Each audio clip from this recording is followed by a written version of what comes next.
ready to jump into the world of Lego, okay? The world of Lego, a gentleman, again, who's responsible for the social media success, moving it forward across the world. A small company that had a few problems many years ago, moved out, expanded, and completely turned around. And as I say, if you check it on Google, anywhere, you'll see that this is actually one of the top companies, top brands in the world, almost on level par with Ferrari. It's very true, very true. Ladies and gentlemen, please welcome to the stage the Senior Global Director of Social Media and Video at Lego, Mr. Lars Silberer Andersen.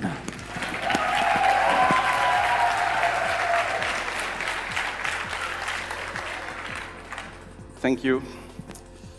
How to follow up on a guy with a drum?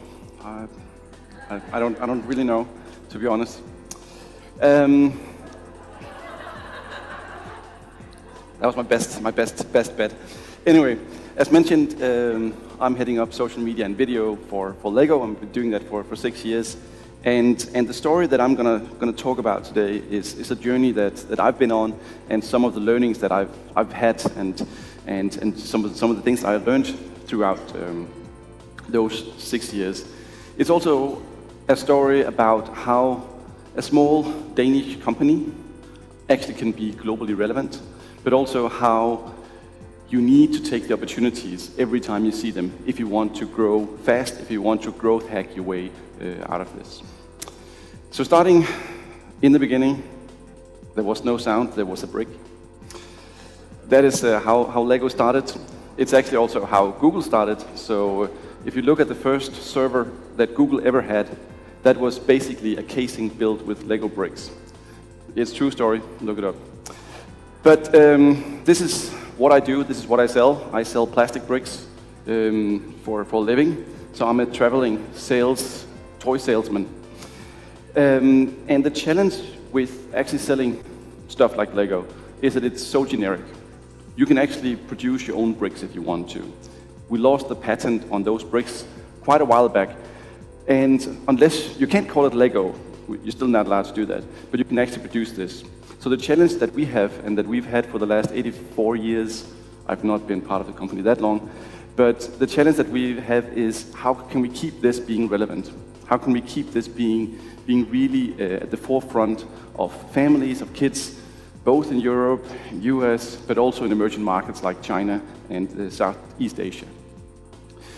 So when I started in Lego, I was handed the challenge, you need to build social. We don't have a Facebook page, we have nothing. And can you please be quick about it? Because we need to be on 130 markets quite shortly, and you will only have yourself and no budget. But then one of my colleagues gave me this one and put it in front of my desk, so I could look at this every bloody morning. And we've been able to suck it up quite a few times and put a lot of effort behind it. So the story is that today, my team, I'm based in London myself. I'm Danish, but moved to the US and then back to Europe.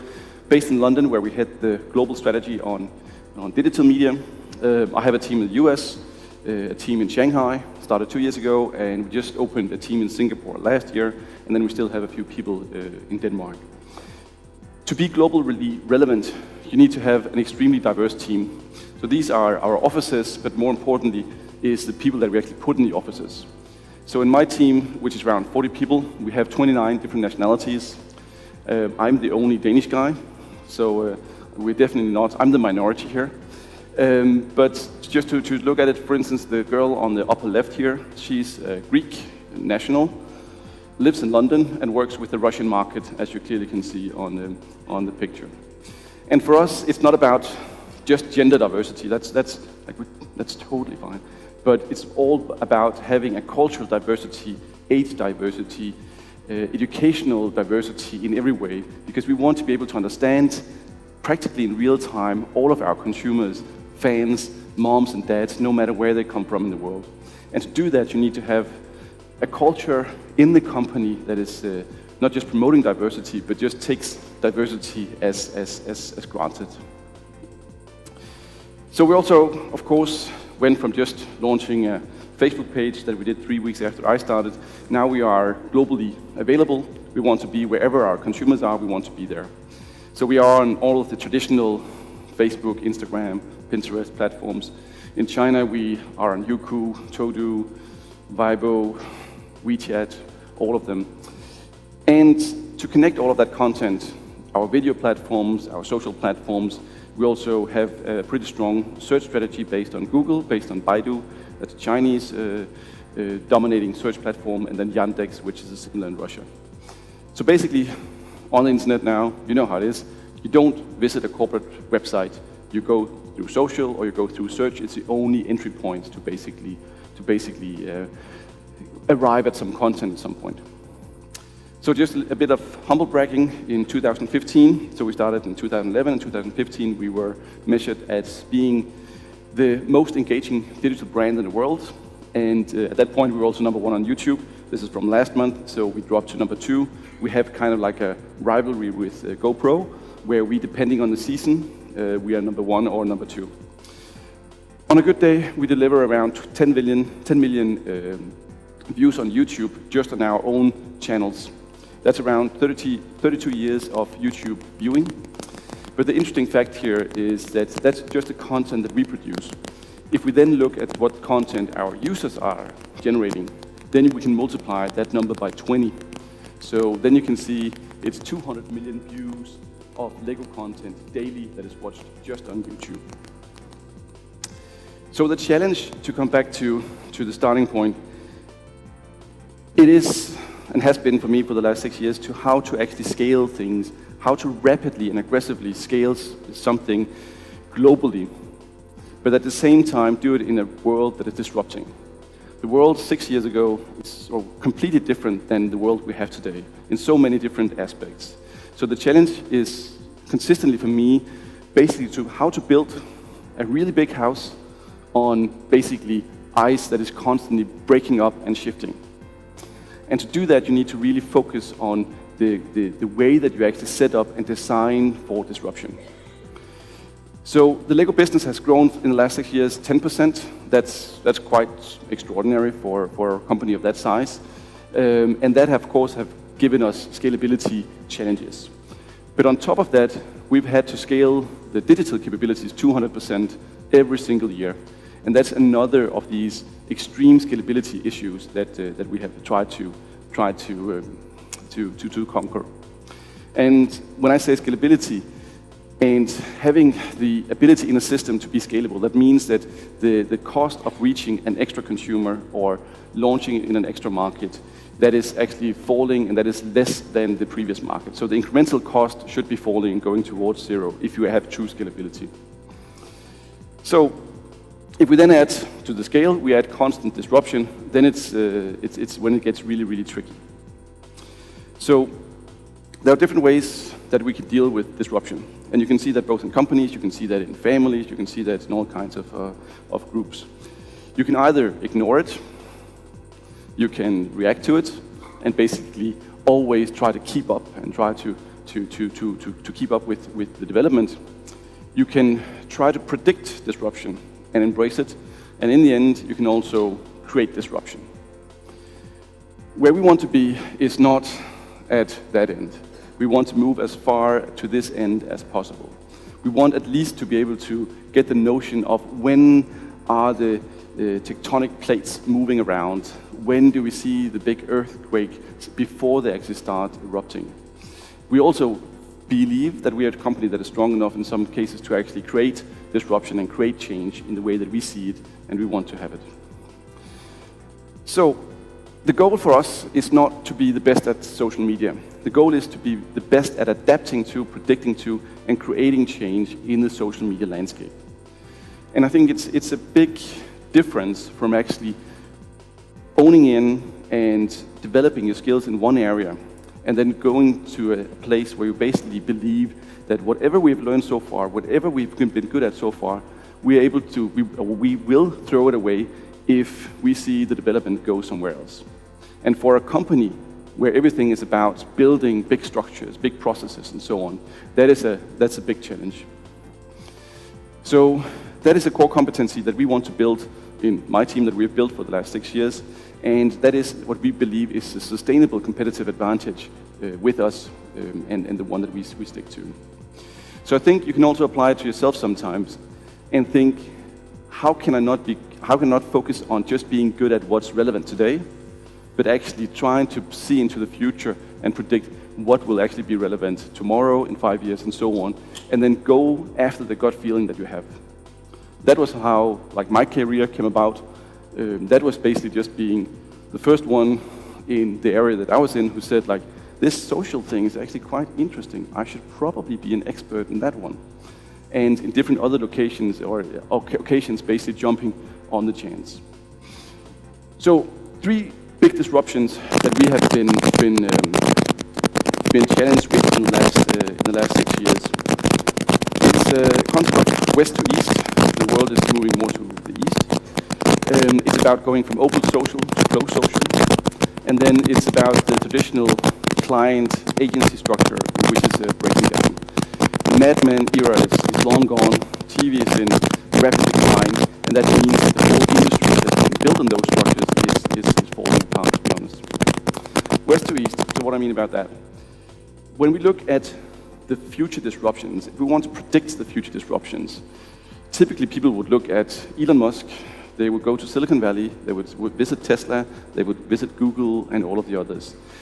But gradually we see more and more that actually the future disruptions are definitely coming from the east. Why should we care about that? So, any of you have been using Musical.ly? Have kids that have been using Musical.ly? Okay, yeah. It's the #1 platform for teenagers in the US. Snapchat, anyone? Quite a few. Clash of Clans, Boom Beach, yeah. All of these companies are either fully Chinese or have accepted large Chinese investments. Musical.ly is a fully Chinese developed, one of the first Chinese apps that has basically conquered the US teenage market. And Supercell was last year acquired by Tencent, which is one of the biggest conglomerates in China, and is now fully owned by Tencent. Snapchat has received major investments from the Chinese conglomerates as well. So, why do I say that those tectonic plates are moving? So if we look at the world's economic center, so the center of gravity for economy, where has that moved in the last 2,000 years?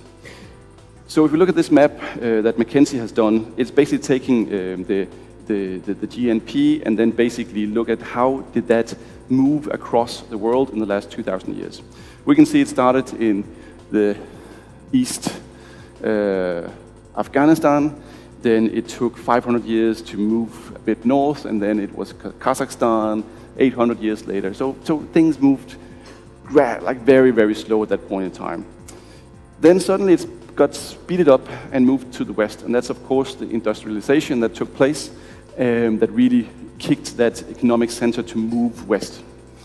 But then if we see how quickly it actually has moved back from 2000, predicted to be in 2025, the world's economic center is again moving east. And it's now moving at an even faster pace. So all of the changes that we could see with the industrialization, we can now see that happening again, much faster. And then if we add the amount of people that are actually being added in this part of the world, McKinsey expects that this transformation or this disruption would be 300 times more impactful than the industrialization. So that's why I say that we need to look into what's going on in China and Southeast Asia. In 2000, 95% of Fortune 500 companies were based in developed companies, that's EU, US. In 2025, it is expected that China will be home to more large companies than the US and EU together. So, a quick 2 minutes on China. If you know this, then you'll be able to impress anyone about your knowledge about the China ecosystem. So what should you remember? You should remember Batman. BAT. B-A-T. And that stands for Baidu, Alibaba, and Tencent. Those are the 3 conglomerates that's equivalent to Google, Apple, and Facebook in China. So, what do they actually look like? So Baidu is coming from search, as mentioned. They took basically a rip off business model and started their own search engine. It's a bit different, there's a bit more data. They have different platforms as well. So Baidu Contacts, BTS, and they have their own payment solution. And enough, they also do the influence that they have back on the West. Alibaba is coming from e-com, and all of these platforms, they might be coming from search or might be coming from e-com, but then they try to spread their way out into the overall ecosystem. The CEO, Jack Ma, they have different e-commerce platforms, Taobao, C2C platform, Tmall, B2C platform, and they also have their own payment system. They basically pushed Uber out of China and forced them to get acquired by Didi. And lastly, gaming, Tencent, the gaming giant, head up by Pony Ma, and their main product is WeChat, which is social, as mentioned before by Eric. And they also acquired, previously as mentioned, Supercell, got investment in Snapchat, Didi, and Uber. So if you know that, then you know pretty much the main part of what the China ecosystem is about. If we look at the ecosystem in the rest of the world, it's basically the same in China. So whatever disruption we're seeing, it's happening in a different way or in the same way in China, but you can basically just multiply all of the challenges that you have. So one of the trends that is quite interesting to look at is image beautification. So this is a company that's not part of the three big ones. So it's called Meitu. So it's very popular to actually take a selfie and then beautify it a bit. As you can see here, there's some beautification has taken place. Sometimes people go a bit overboard with this one, and often you can see that people barely look like themselves anymore, and you can also do all kinds of really make the world a better place. So just to show the scale of the trends, so anyone want to suggest or guess how many monthly active users of this beautification app? Anyone? There's a Lego set to the winner. How much? 20 million. 600 million, okay. 300. We're getting closer, actually. 270 million monthly active users of this app. So we see the app, we get this kind of like, oh, this is a weird Chinese app where beautification is taking place. But then if you actually look at what the company is, 6 billion photos posted every month. They have their own phone, they have their own series of phones that is optimized, hardware optimized, to basically do picture beautification. And they did the biggest IPO on the Hong Kong Stock Exchange in nearly a decade. So these tiny things that we might think are ridiculous are huge companies that will, of course, at some point need to chase for a market in the West. So how do we do? Like how do we actually predict and try to be in there? So we try to be there a lot. We opened a team in Shanghai and also have a team in Singapore to be able to be there to work on the platforms. We are on pretty much all Chinese platforms. I spend a ton of time in China myself, really working with the platforms, working with Tencent, WeChat, Baidu, and so on, and trying to get some learnings out of there. Again, something about the scale here. So an influencer we're working with on the right here, 39 million followers. And she just came by the office, built a couple of Lego sets, took a couple of pictures of it, and shared it. And it's insane reach. So we had 350,000 people following live when another influencer was building just on a live app. So again, the scale in these markets are incredible. And it's also important to say that some of the disruptions and some of the changes and transformations we're seeing are really because there's a lot of innovation taking place. So here is an app called Nice, and that's, again, it's just a 40 million user platform, but it's kind of like Instagram on speed. And what they do is it really connect the consumer journey, the use of using stickers, put stickers on an image, and then you funnel that into a brand conversation that ends up with actually having a one-to-one dialogue with the consumer. Interesting stuff. Open social to closed social. We all know that. The amount of Facebook posts we do now compared to 5 years ago are limited. The amount of messaging we're doing has skyrocketed, and that's of course a challenge for companies who wants to go into those conversations and actually show their brands, because no one wants to have a conversation with one of their friends and suddenly Lego pops up and say like, buy some Lego. You don't want to have that. So how can we actually, as a brand, how can we actually work with these trends, and how can we actually predict disruption and try to be in there and try to innovate before our competitors are doing it? So here you see how, on the left, how messaging has surpassed social networks, and on the right you see the monthly active users for top apps. So it's important to say that globally, like worldwide, yes, Messenger is important, WhatsApp is important, but so is KakaoTalk, so is Line, so is WeChat, so is Viber, so is Telegram. So there's a huge portfolio of messaging apps, so not just do you have the challenge of actually needing to go into one-to-one conversations with your consumers, but you also need to do it on multiple platforms. Again, scalability becomes the big killer here. It's not scalable to have those one-to-one conversations. So what have we done? So we have had 3 different solutions. We started quite early on, developing bots, working with animated stickers, and working with GIFs. So how do we do this in a way that actually is truly scalable, and where we can do it in a pace that actually is on par with the development of the technology? So we did this partnership with Facebook in the early beginnings of when they just launched stickers. We launched them together with Facebook. We just developed these small assets, like 2 weeks of work, 118 million downloads in 90 days. They're still shared between 6 to 7 million times per day. Another installation of this or implementation of this we did on our own platform. We have a safe social media platform for kids, used by 2 million kids.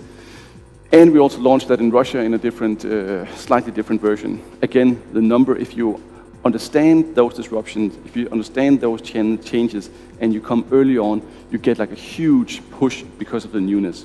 750,000 downloads in 5 hours.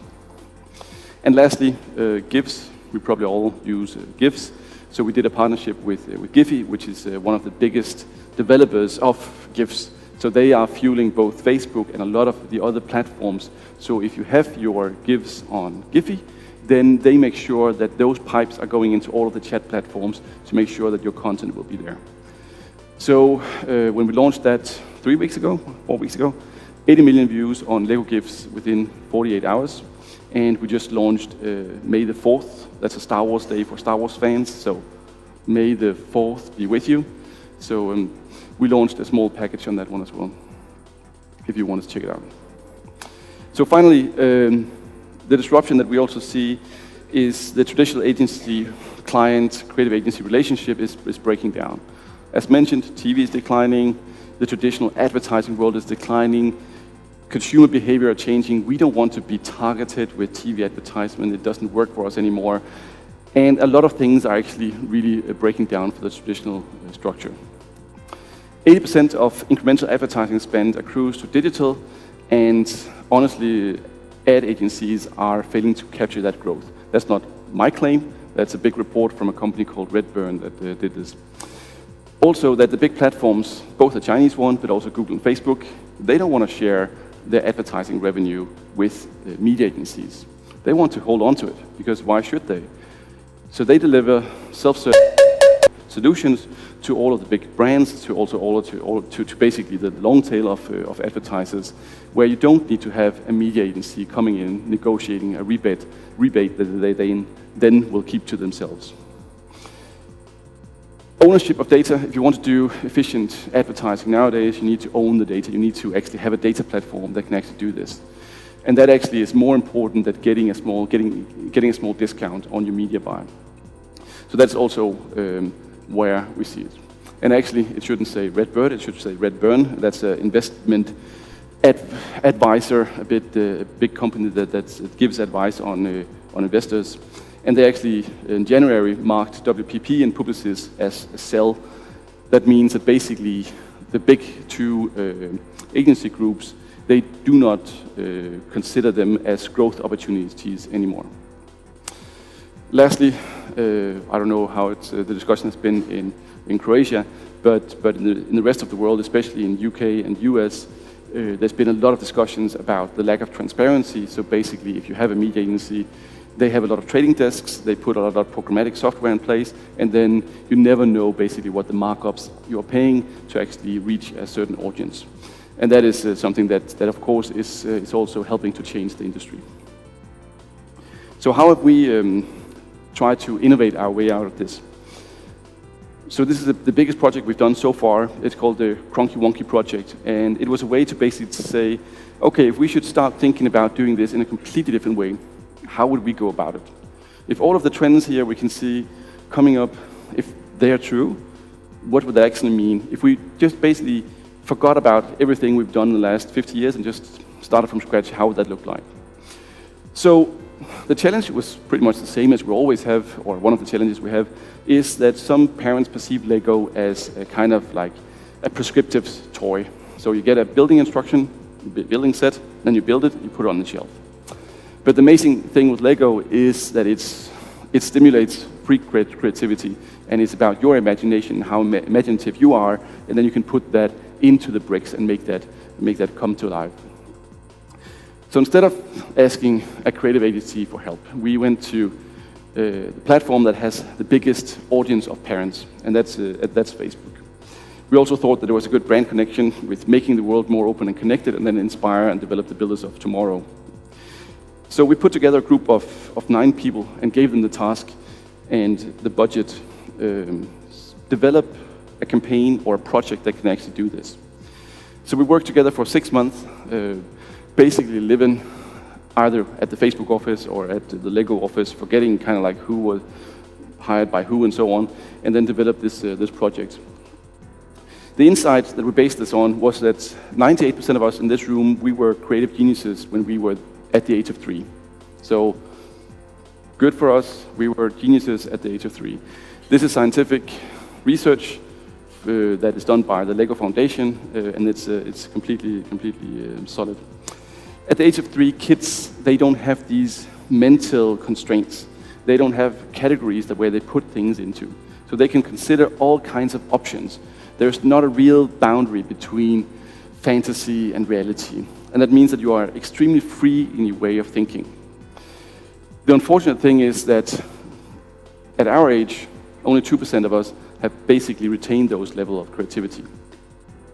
So now we can decide, are we the 2%, or who are the 2% in the room who has retained those levels of creativity? And with the Cronky Wonky project, we set out to basically reveal this fact, to show it to people, and also to celebrate the universal potential of kids' creativity. And it's important to say that it's a universal, it's a global thing. It's not about German kids or UK kids. It's about all kids, no matter where they come from. They have this capacity, they have this skill of actually being extremely creative. And we wanted to show that in a very, very simple way. Interesting. I lost kind of a slide deck here. Anyway, I can keep talking. We wanted to show that in a very, very simple way. So we asked kids to build one word, and that was a Cronky Wonky. Do you know what a Cronky Wonky is? So there are no creative people here today. No? And that's how adults react. We don't know it because we haven't seen it before. If we haven't seen it before, it doesn't exist. The trick is then, if we then ask kids about it, then they will know. And this is where I really would like to show a video, but I can see people are working on it.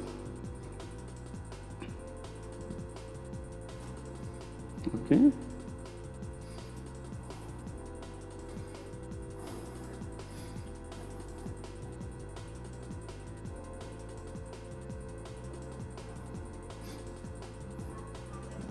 Woo! Yay. Thank you. So we asked them to build a Cronky Wonky.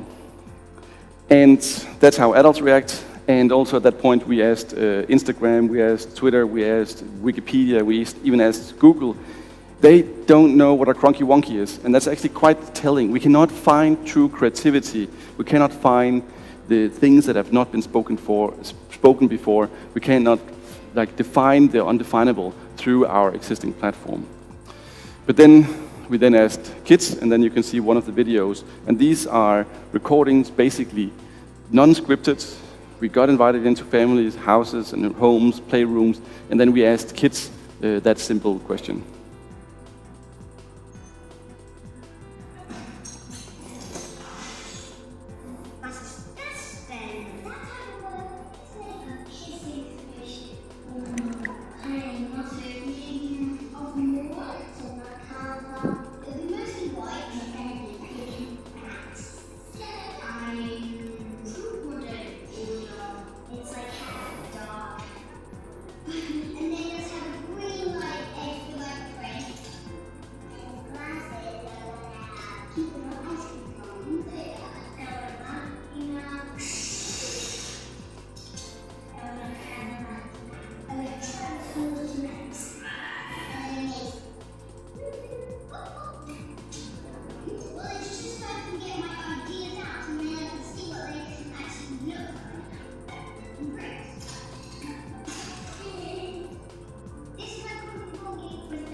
So that was one out of many, many videos we did, also just to make sure we didn't go the typical TV route and creating one piece of hero content. So we created different versions, different markets, made sure that they would be A/B tested in real time. Reached a lot of people, it worked. We lifted the brand connection to imagination and creativity over local competitors and delivered a lot of this content. The engagement, and this is where LEGO actually really want to be. We want to see more LEGO bricks in the hands of kids. Not because we want to make more money, that's actually not the owners of LEGO, that's not their wish, they are billionaires already. But they want to make sure that kids are playing with LEGO because it develops their creative skills, their motoric skills, their imagination and capacity, simple. Instagram was huge for us on this one. Very good platform for us on this one. And we also did an influencer program. We didn't pay influencers. We wanted basically just to share this idea with them and then ask them to, if they wanted to, ask their kids to build a Cronky Wonky. And then we sent them a kit with random bricks.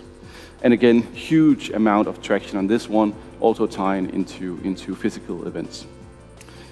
The way that we also try to innovate and say, well, if we believe that actually this structure with agencies are breaking down, then we need to find another way. So we invited a tech vendor to come in and help us develop some technology, which is basically touchscreen dashboards where we could follow the campaign in real time, media, minute by minute, in 20 markets, to make sure how every single dollar was spent, how every single like was counted, and how we could make meaning out of that and make actions quickly. We also brought in the different market representatives, and basically one girl sitting here on the right, she was doing all the media in 20 markets. So we could basically say, hour by hour, where is this performing, where it's not performing, where should we change content, and then shift everything around globally in real time. And that's the amount of speed that we want to work with. That's how fast we want to work, to be able to actually keep up with the changes that we see. But also that we don't build anything that we actually cannot throw out next year if we don't need it anymore. So we work with this model, which is basically at the core of it has real-time measurement, real-time iteration, and then everything else in what we do, any other process, is dependent on that signaling. So we're constantly measuring up against what's actually happening right now. You see a lot of companies, they work with, like, 2 times a year, they do a reality check with how is the outside world doing.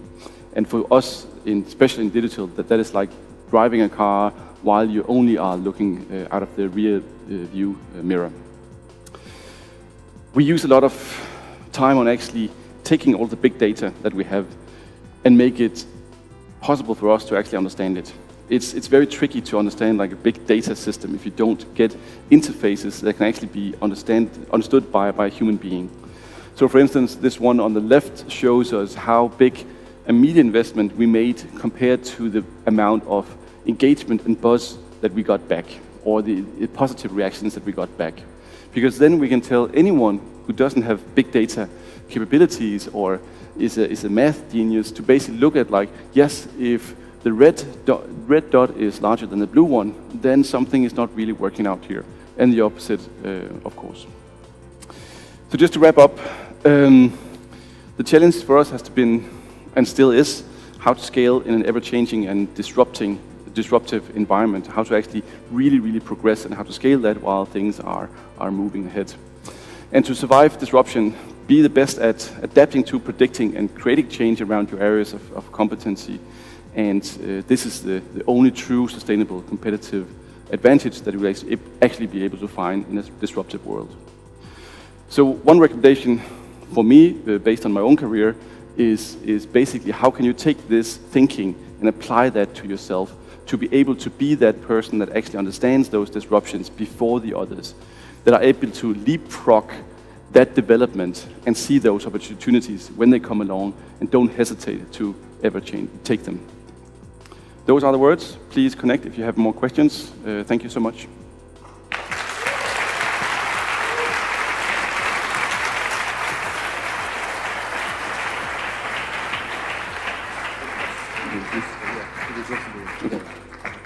Right.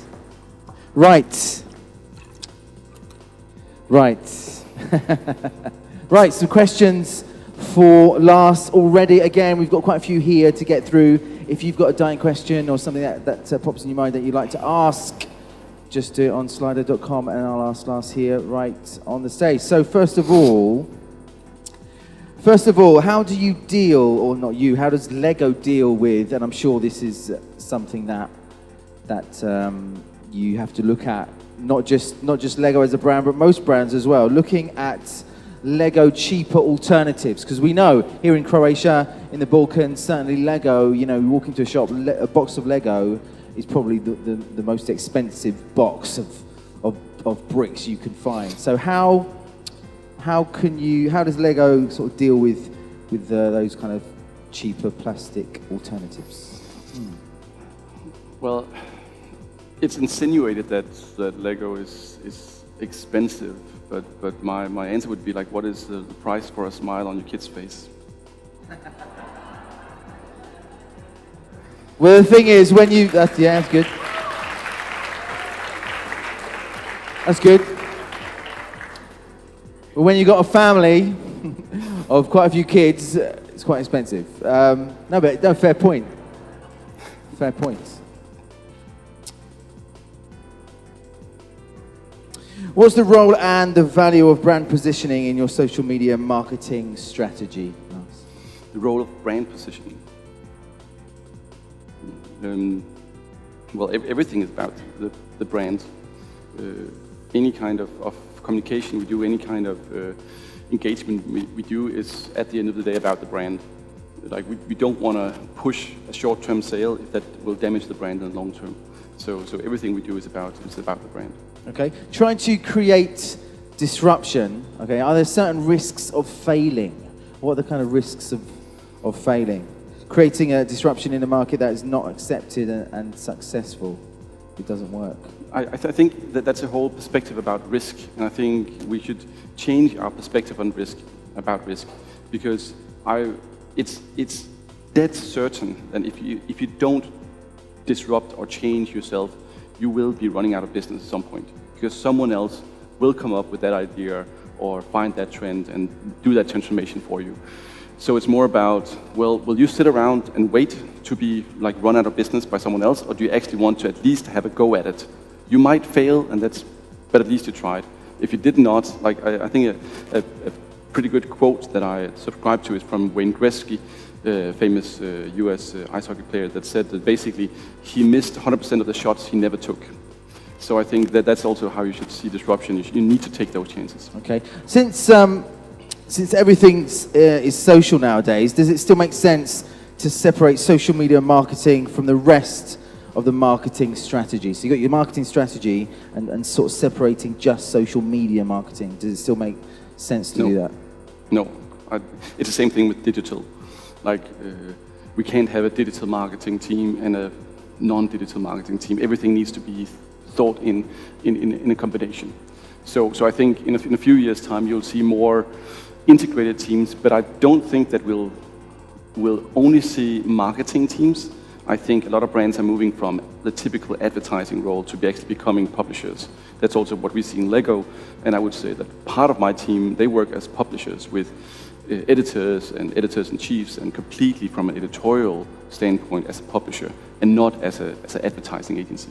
Okay. If we look at, Lego right now, very popular, one of the top brands in the world, in fact. But if we jump forward, let's say 30 years' time, where do you think Lego will be, and what does Lego really have to do to remain in that top bracket of top brands? If I knew all of it, like I would definitely tell you. I think it's the same approach. Like we need to be really focused on developing and flexing that muscle about change, readiness and change ability. That's the only way that we can actually go through disruption after disruption, because like no company is safe here from that tsunami that's coming. Okay, I got a question here. I don't understand myself. What does Cronky Wongy actually mean? What is that? That's up to you. Sorry? That's up to you. It's up to me? Or whoever, it's up to everyone. Yeah, I know what it means. Otorinolaryngologia. Right, so... And finally, I have to read out this question. It's the only chance we'll get, and you can let us know exactly how you feel about it. So, your name is Lars. You work for Lego. How do you feel about the nickname Legolas? I'm sure you get that. I'm sure you get that everywhere you go. That's the question. I'm perfectly fine with him. I'm perfectly fine. Perfectly fine with it, ladies and gentlemen. It's been a pleasure and a delight to really jump into the world of Lego. Ladies and gentlemen, put your hands together for Lars Silberman Andersen. Thank you so much. Thank you.